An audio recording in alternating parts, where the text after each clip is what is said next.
Ooh. Welcome. I brought you to this channel / video today. It's about alcohol.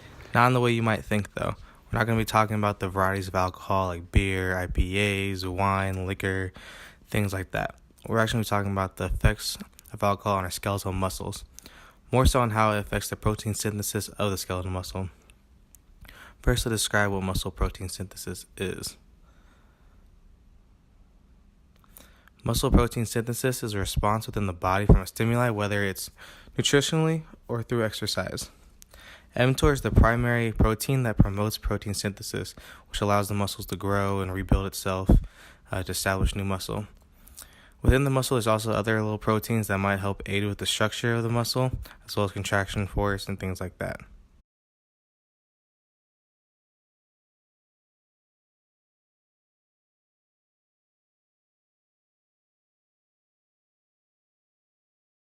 Now let's talk about what alcohol is. Alcohol is also known as ethanol, and it's formed from when oxygen breaks down yeast with a mix of other sugars from different types of food, such as grains, apples, potatoes, fruits, veggies, things like that.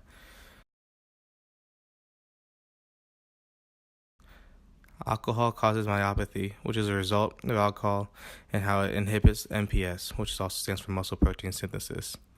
So let's jump right into it. One study looked at 4 groups of mice and how the alcohol affects the muscle proteins within itself, such as titin and nebulin.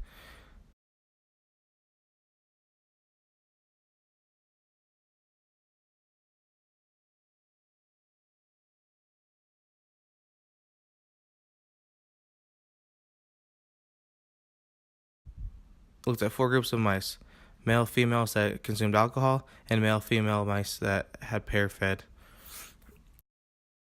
Each group was fed this for 10 weeks. Then they looked at the gas shock of these animals and would examine the amount of protein components in them, such as RNA, myosin heavy chains, titin, and nebulin. The results showed a decrease in myosin heavy chain, and there is a ratio between myosin heavy chain and titin and nebulin. With a decrease in myosin heavy chain proteins, there's also a decrease in titin and nebulin as well.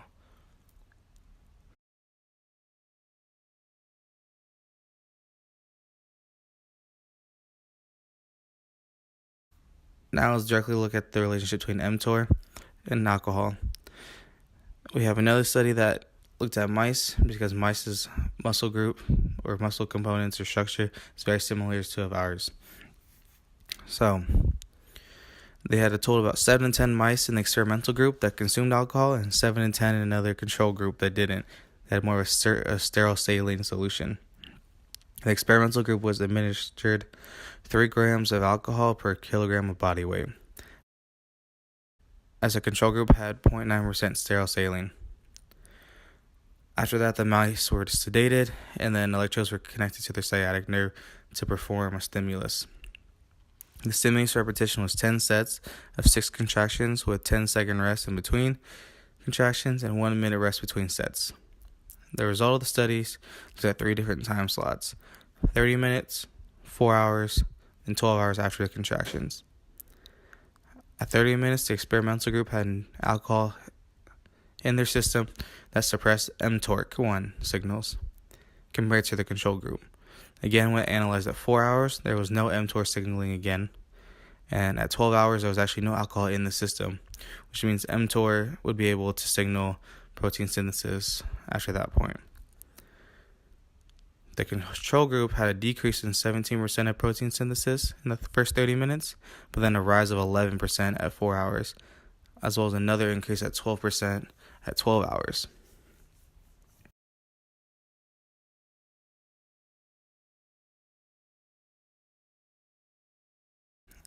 Exercise is a big thing in today's world. It's also a big promoter of muscle protein synthesis.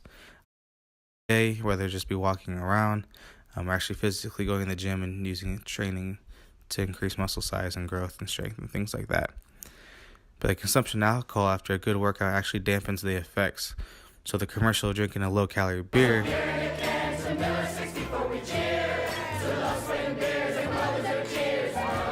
probably isn't the best choice.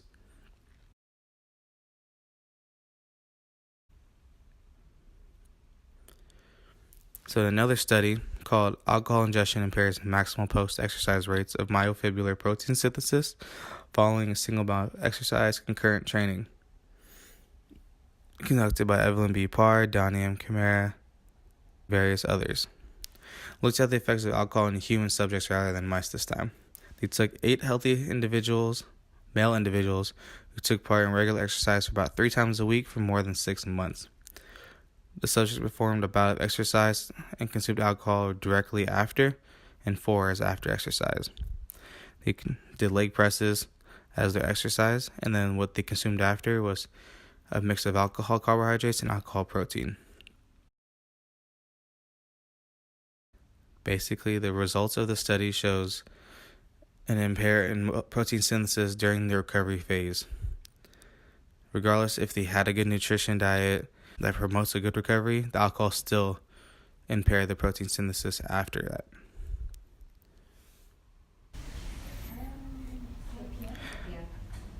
Alcohol might be a fun thing to drink because it gives people either liquid courage, it can be used as a stress reliever, or a means to be a medium for a social environment.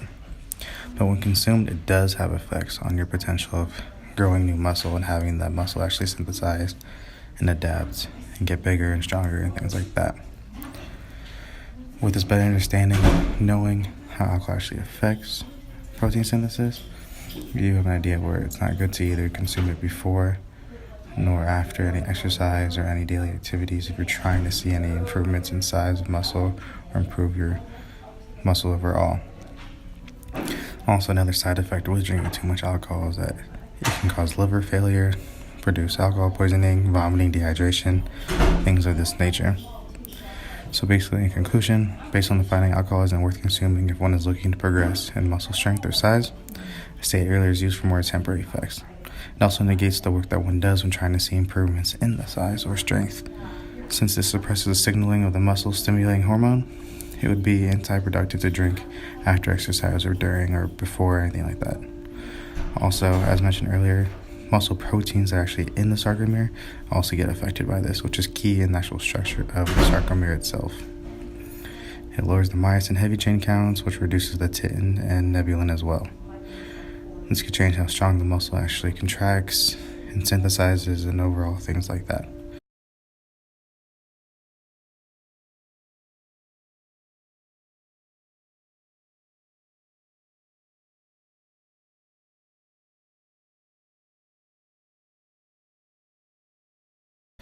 Overall, alcohol isn't really an effective substance to consume when trying to see muscle gain, since ethanol inhibits the mTOR signals, which promote protein synthesis.